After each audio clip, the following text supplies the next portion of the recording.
Roh Kudus masih membawa kami ini untuk melihat yang dari dasar akarnya dibongkar. Kalau waktu yang lalu sudah kami bahas tentang alam roh di dalam judul selalu tersadar meskipun hidup di alam fata morgana. Ketika kami masing-masing mengalami mimpi maupun penglihatan setelah kejadiannya dirangkai untuk dijadikan pemahaman sangat luar biasa, bukan dengan direncanakan ataupun sudah sepakatan.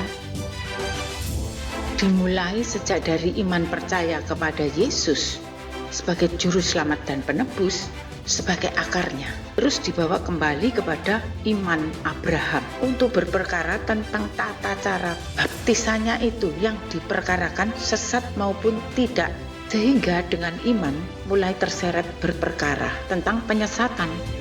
Demikian juga yang diserongkan di dalam pengharapan untuk arti hidupnya itu menjadi kekal, supaya terjadi pengharapan melalui perjamuan kudus, agar supaya dipersiapkan proses berjalan salib, rela menderita bukan karena berbuat dosa, tapi menderita karena melawan individualnya dengan berjalan salib bersama Yesus untuk persatuan sebagai tubuh-tubuh Kristus. Tetapi yang diserongkan di dalam arti perjamuan kudus menjadi iman pengharapan dibawa kembali ke dalam perjanjian lama untuk merefleksikan kuasa Allah dinyatakan melalui mujizat perjamuan kudus. Ingin menjadi seperti Yusuf, kuasa Allah berguna bagi dunia, dan untuk merefleksikan kuasa Allah melalui perjamuan kudus supaya berguna bagi sesama. Maka ketika seharusnya sudah terjadi karya kebangkitan hidup oleh roh, justru yang terjadi bagaikan bintang-bintang yang jatuh, seperti yang telah diperingatkan kepada malaikat 7 jemaat di kitab Wahyu. Terus bagaimana sampai terjadi salah kaprah seperti ini? Dalam perjalanan iman sudah diserongkan dengan janji terjadi pemulihan hidup. Ketika iman baptis untuk memahami tentang penebusan dosa menuju proses pengharapan benar untuk arti hidup kekal, tapi secara refleksinya firman diajarkan dalam hal perkara freedom, sebab Tuhan yang disalibkan menjadi penyebab tidak bisa menerima janji Yesus untuk datang yang kedua kalinya. Lah tidak mati, sehingga makna hidupnya tidak dimulai dari roh, tidak menerima karya kebangkitan. Jadi mereka tidak kelihatan kedatangan Yesus di awan-awan yang kedua kalinya. Tapi karena kasih Yesus dalam hal inilah Yesus datang kedua kali untuk memberikan anugerah melalui waktunya, kesempatan waktunya untuk mereplay. Baca Lukas 15 ayat 18 sampai 24. Aku akan bangkit dan pergi kepada Bapakku dan berkata kepadanya, Bapa, aku telah berdosa terhadap surga dan terhadap Bapa. Aku tidak layak lagi disebutkan anak Bapa. Jadikanlah aku sebagai salah seorang upahan Bapa. Maka bangkitlah ia dan pergi kepada bapaknya. Ketika ia masih jauh, ayahnya telah melihatnya. Lalu tergeraklah hatinya oleh belas kasihan. Ayahnya itu berlari mendapatkan dia, lalu merangkul dan mencium dia. Kata anak itu kepadanya, Bapa, aku telah berdosa terhadap surga dan terhadap Bapa. Aku tidak layak lagi disebutkan anak Bapa. Tetapi ayah itu berkata kepada hamba-hambanya, lekaslah bawa kemari jubah yang terbaik, pakaikanlah itu kepadanya, dan kenakanlah cincin pada jarinya dan sepatu pada kakinya. Dan ambillah anak lembu tambun itu, sembelilah dia, dan marilah kita makan dan bersuka cita. Sebab anakku ini telah mati dan menjadi hidup kembali. Ia telah hilang dan didapat kembali. Maka mulailah mereka bersukaria. Kedatangan Yesus yang kedua kali sebagai anugerah melalui waktunya untuk dijadikan replay dalam berkaca, untuk menggenapi jumlahnya sampai genap 144.000 orang. Hidup manusia baru sebagai bait Yerusalem baru. Sehingga kalau baptis masih menjadi iman bagi pemulihan hidupnya, ataupun untuk memanifestasikan kuasa Allah terjadi melalui perjamuan kudus, pasti akan tertinggal dari yang dinantikan kedatangan Yesus yang kedua kalinya untuk pengangkatan sebagai anak-anak kerajaan. Juga kemudiannya jadi salah dipahami tentang arti kebangkitan hidup oleh Roh. Menjadi pemahaman hidupnya sekarang yang diartikan dengan pemulihan hidup baru. Jadi sebagai pengikut Yesus yang mempunyai penebus dan yang mempunyai jaminan, kalau itu saja bisa diserongkan dan disesatkan. Terlebih lagi kalau yang beragama tapi tidak mempunyai penebus. Dan untuk proses kesuciannya hanya melalui ibadah tapi tidak mempunyai penjamin yang akurat. Apakah dengan yakin merasa jiwa darahnya telah menjadi suci dan kudus, dan siapa yang berani menjaminnya? Yang lebih salah kaprah lagi, kalau ibadahnya kepada Allah yang roh tapi tidak percaya, arti hidupnya itu harus mengalami kebangkitan dari roh, supaya arti hidupnya baru bisa sesuai bagi Allah roh yang disembahnya itu. Tapi merasa layak untuk menerima hidup kekal dengan keadaan dosa dan manusia dan darah yang fana itu untuk diperkenan menghadap Allah roh yang tidak dikenalnya. Bagi mereka yang merasa sedang dibongkar melalui dasar iman baptis dan juga perjamuan kudus sedang diberi kesempatan, maka waktunya untuk menjadi anugerah supaya tidak terseret ke dalam arus bintang yang jatuh, karena akarnya pada waktu telah mengalami sebagai bintang yang jatuh. Salah dalam mengartikan pemahaman sehingga iman hidup berperkara setelah dibaptis maupun pengharapan hidup bagi perkara yang tidak kekal melalui puasa perjamuan kudus. Bagaimana sehingga kami bisa melihat apa yang sedang di-replay? Karena dalam beberapa hari saya dan saudara-saudara kami ini mengalami ada yang penglihatan, ada yang mimpi, dan ada yang diingatkan apa yang sudah terjadi di masa lalu. Mulanya salah satu saudara kami didampingi Yesus diberi penglihatan tentang neraka. Bahkan kemudian secara berturut-turut oleh Yesus dibawa melihat langit dan bumi baru dengan orang-orang yang ada di dalamnya. Kemudian dibawa masuk melihat di dalam kerajaannya dan ditunjukkan pula Yerusalem baru yang berbentuk kubus. Pintu gerbang itu pun sudah terbuka pula. Kemudian Yesus membawanya masuk. Maka Yerusalem baru itu sudah jadi dan begitu indahnya. Baca Wahyu 1 ayat 4-11. Dari Yohanes kepada ketujuh jemaat yang di Asia Kecil. Kasih karunia dan damai sejahtera menyertai kamu dari Dia yang ada dan yang sudah ada dan yang akan datang, dan dari ketujuh roh yang ada di hadapan tahtanya, dan dari Yesus Kristus, saksi yang setia, yang pertama bangkit dari antara orang mati dan yang berkuasa atas raja-raja bumi ini. Bagi Dia yang mengasihi kita dan yang telah melepaskan kita dari dosa kita oleh darahnya, dan yang telah membuat kita menjadi suatu kerajaan, menjadi imam-imam bagi Allah Bapanya. Bagi Dialah kemuliaan dan kuasa sampai selama-lamanya. Amin. Lihatlah, Ia datang dengan awan-awan, dan setiap mata akan melihat Dia, juga mereka yang telah menikam Dia. Dan semua bangsa di bumi akan meratapi Dia. Ya, amin. Aku adalah Alfa dan Omega, firman Tuhan Allah, yang ada dan yang sudah ada dan yang akan datang, yang Maha Kuasa. Penglihatan Yohanes di Patmos. Aku, Yohanes, saudara dan sekutumu dalam kesusahan, dalam kerajaan, dan dalam ketekunan menantikan Yesus, berada di pulau yang bernama Patmos oleh karena firman Allah dan kesaksian yang diberikan oleh Yesus. Pada hari Tuhan, aku dikuasai oleh Roh, dan aku mendengar dari belakangku suatu suara yang nyaring, seperti bunyi sangkakala, katanya, "Apa yang engkau lihat, tuliskanlah di dalam sebuah kitab, dan kirimkanlah kepada ketujuh jemaat ini, ke Efesus, ke Smyrna, ke Pergamus, ke Tiatira, ke Sardis, ke Philadelphia dan ke Laodikia.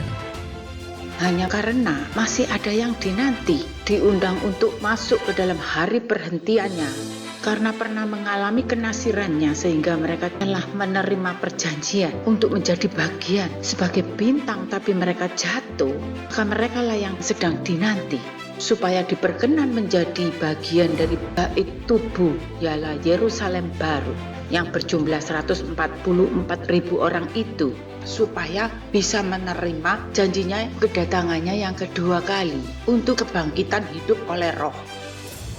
Ketika saya mendapat mimpi sebagai ilustrasi tentang seorang anak yang masih kanak-kanak yang hilang dalam sekolahan, diculik oleh salah satu staf dari sekolahannya itu sendiri yang tinggal di mes sekolahan itu. Karena ada salah satu temannya melihat kalau anak tersebut dibawa oleh yang adalah orang bule yang menculik anak itu. Karena diberi citra yang dapat saya rasakan, kalau seperti itu anak saya masih kecil yang diculik. Tentu saja di dalam mimpi itu saya berjuang dengan segenap hati, pikiran, dan kekuatan. Jadi saya bisa merasakan citra Yesus pada waktu mencari domba yang hilang. Betapa sedih dan kehilangannya Yesus sebagai orang tua melalui hati seorang ibu yang kehilangan anak-anak yang masih tulus. Di dalam sekolahannya sendiri dia diculik. Tapi setelah terbangun, saya dapat memahami kalau itu Roh Kudus sedang mengilustrasikan sebagai anak-anak Tuhan bagaikan domba yang terhilang harus dicari. Karena di dalam kebenaran firman terseret dan terpengaruh pemahaman budaya barat. Ya, cuman begitu saja. Tetapi ternyata satu persatu perkataan Roh Kudus jadi sambung menyambung. Semakin dapat memahami bahwa Roh Kudus sedang menggelar perkara dari akarnya. Dan ini sudah saya persiapkan secara pribadi kepada saudara-saudara kami bahwa ada sesuatu yang kecolongan. Pasti pengajaran kiblat barat. Masih dalam merenungkan. Tapi besoknya ada saudara yang mimpi kalau ditawari sebuah jimat untuk kesembuhan oleh salah satu saudara yang juga sedang diproses hidup oleh Roh. Tentu saja tidak saya anggap sebagai sesuatu yang hanya mimpi, yang tidak serius ataupun terlalu banyak berpikir karena sakitnya. Tetapi setelah saya seriusi, tak pertanyakan, apakah kamu dulu memang pernah mempunyai jimat? Dengan spontanitas dia menjawab, tidak mungkin, karena aku paling tidak setuju dengan pemasangan susuk maupun jimat. Sampai teman-temanku mengatakan jimat yang tak pakai kalung salibku itu loh. Jadi terbongkar dari akarnya salah satu pemahaman tentang salib. Kalau salib benda yang dibuat manusia itu kamu imani, maka itu pun akan terjadi. Bisa ada kuasanya seperti diisi, tetapi fungsinya itu berarti apa bedanya dengan jimat?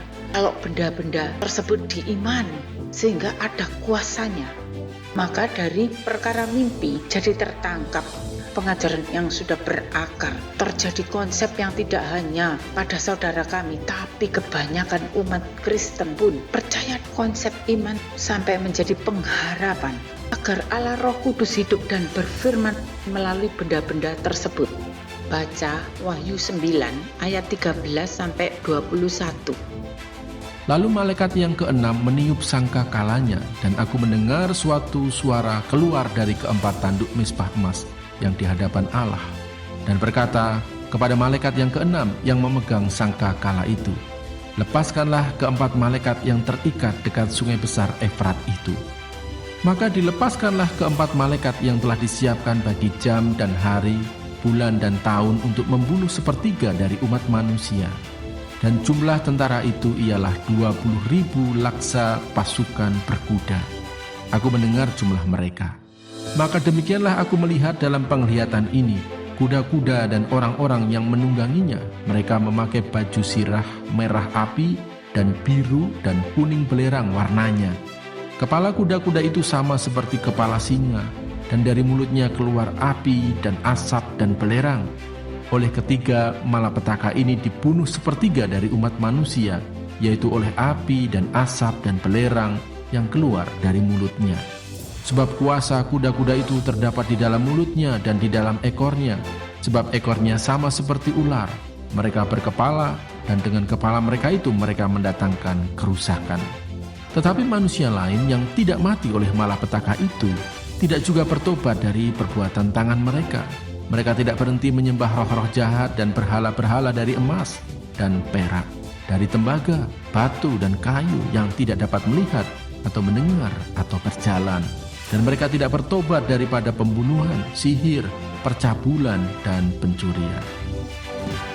Karena sebagai dasar kebenaran firman, tapi dari dalam umat pilihan Allah itu ada akar yang masih belum dibakar, belum dituntaskan pemahamannya, seperti yang ditulis kepada 7 malaikat di kitab Wahyu, sehingga menjadikan teguran dan peringatan meskipun mereka sudah bagaikan bintang-bintang umat pilihan agar tidak menjadi bintang yang jatuh.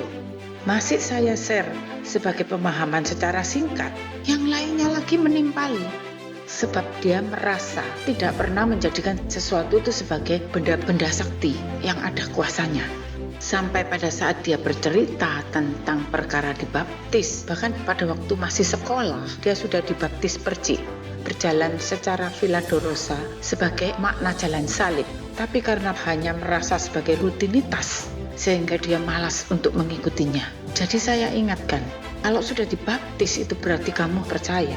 Dan percaya tapi kamu tidak melakukan perintahnya, yaitu berjalan Filadorosa. Tapi dia terus berbantah. Lalu kemudian dia berpindah lagi dengan cara baptis Islam.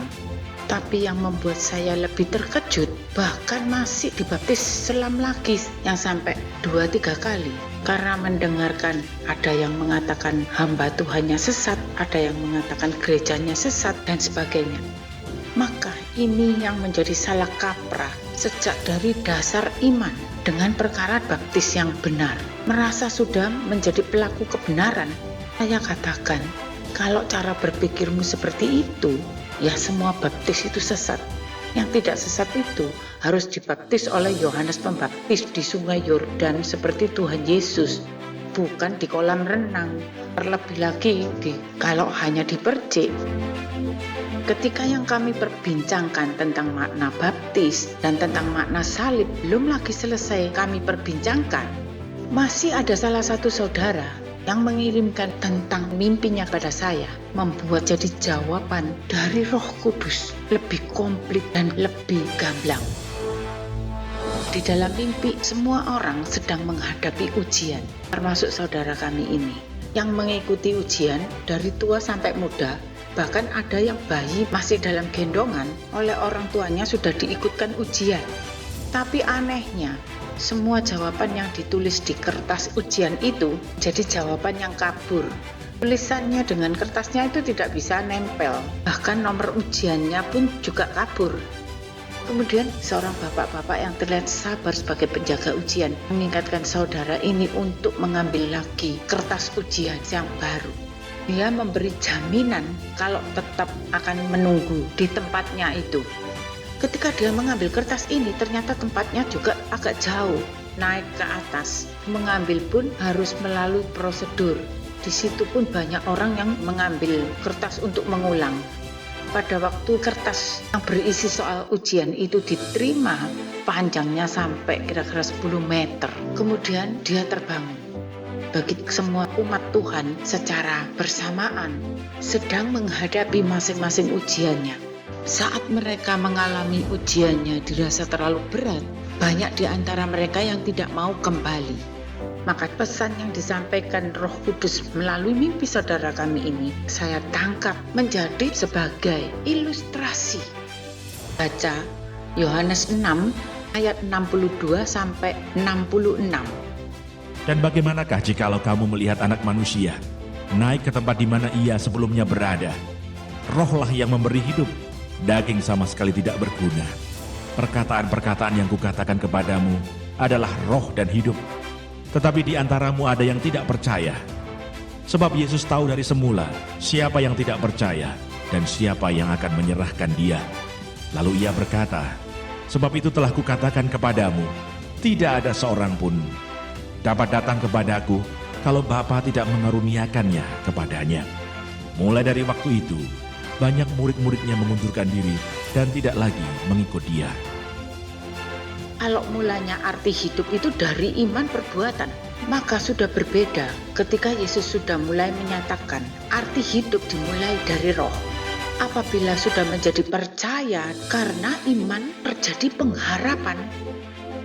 Untuk percaya arti hidupnya yang kemudian proses pengangkatan sebagai anak-anak kerajaan kekal, maka sudah harus mulai mendengar dari setiap perkataan firman sebagai pemahaman yang benar untuk menuju arti hidup yang kekal. Ketika Yesus masih menjadi citra hidup sebagai firman, sudah menyatakan bahwa Roh Kudus juga adalah Yesus sendiri. Sebab setiap perkataan firman hidup itu karena selalu bersama-sama dengan Roh Kudus. Nah, sekarang di akhir zaman ini, Yesus hidup sebagai citra Roh Kudus yang sudah mengalami kebangkitan bagi umat pilihan supaya menerima hidup oleh Roh. Maka bagi orang-orang yang sudah hidup oleh Roh, tapi dari pengharapan telah diserongkan, ketika dalam pemuridan pernah terjadi pada Yesus, banyak para murid yang meninggalkannya. Di akhir zaman ini banyak umat pilihan yang sudah menjadi seperti bintang itu terjatuh. Salah pengharapan arti hidupnya sehingga tidak mengalami kedatangan Yesus untuk kedua kali yang menjadi janji dalam arti hidup yang roh sebagai pemahaman firman dalam roh dan kebenaran. Untuk inilah mereka di-replace sebagai kesempatan yang menjadi anugerah di akhir zaman. Maka dalam penglihatan saudara kami tentang apa yang tertulis di dalam kertas ujian itu adalah kitab kehidupan masing-masing setiap orang menjadi suam kalau isinya itu kabur dalam memahami kebenaran, jadi tidak akurat, maka tidak layak dan tidak diperkenan. Sebab inilah bedanya sebagai umat pengikut Yesus mempunyai penjamin sehingga mempunyai kesempatan untuk mengalami replay. Maka jadikanlah dengan segenap untuk sampai sesuai kehendaknya. Tapi kalau waktu sebagai anugerahnya hanya dijadikan untuk pemulihan hidupnya yang berguna, maka sia-sialah.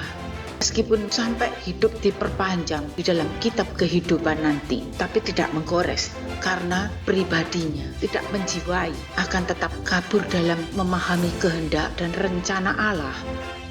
Penglihatan tentang anak-anak yang masih bayi oleh orang tuanya sudah diperhadapkan kepada ujian perkara hidup ini.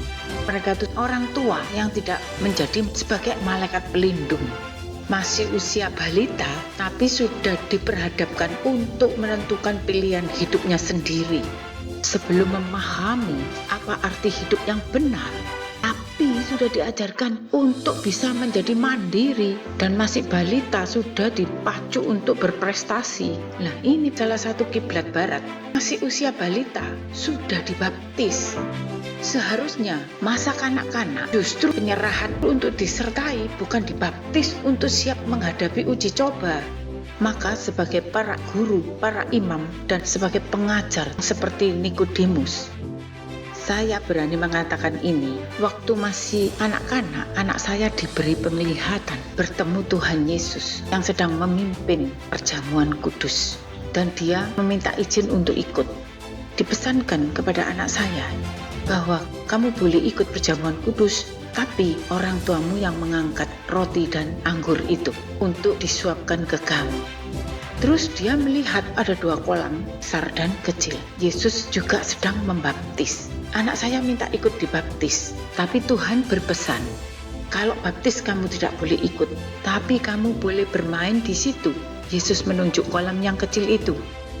Penglihatan tentang perjamuan kudus dan baptis ini dialami anak saya sudah puluhan tahun yang lalu. Melalui sharing ini, menjadi saksi bahwa Yesus telah datang yang kedua kalinya sebagai hidup citra Allah Roh Kudus dengan membawa anugerah di dalam waktunya yang mengadakan replay agar umat pilihannya yang terjatuh dari jurang maut maka akan direbutnya kembali. Kuncinya untuk menjadi pemenang, mereka yang masuk ke dalam hari berhentiannya. Baca Wahyu 1 ayat 16 sampai 20.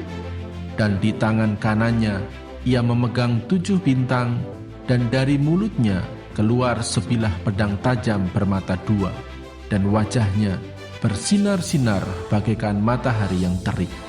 Ketika aku melihat dia, tersungkurlah aku di depan kakinya, sama seperti orang yang mati.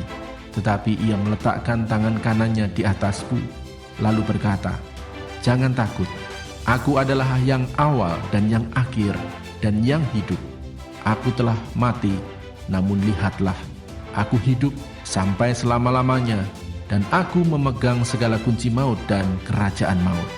Karena itu, tuliskanlah apa yang telah kau lihat, baik yang terjadi sekarang maupun yang akan terjadi sesudah ini. Dan rahasia ketujuh bintang yang telah kau lihat pada tangan kananku, dan ketujuh kaki dian emas itu. Ketujuh bintang itu ialah malaikat ketujuh jemaat, dan ketujuh kaki dian itu ialah ketujuh jemaat." Amin.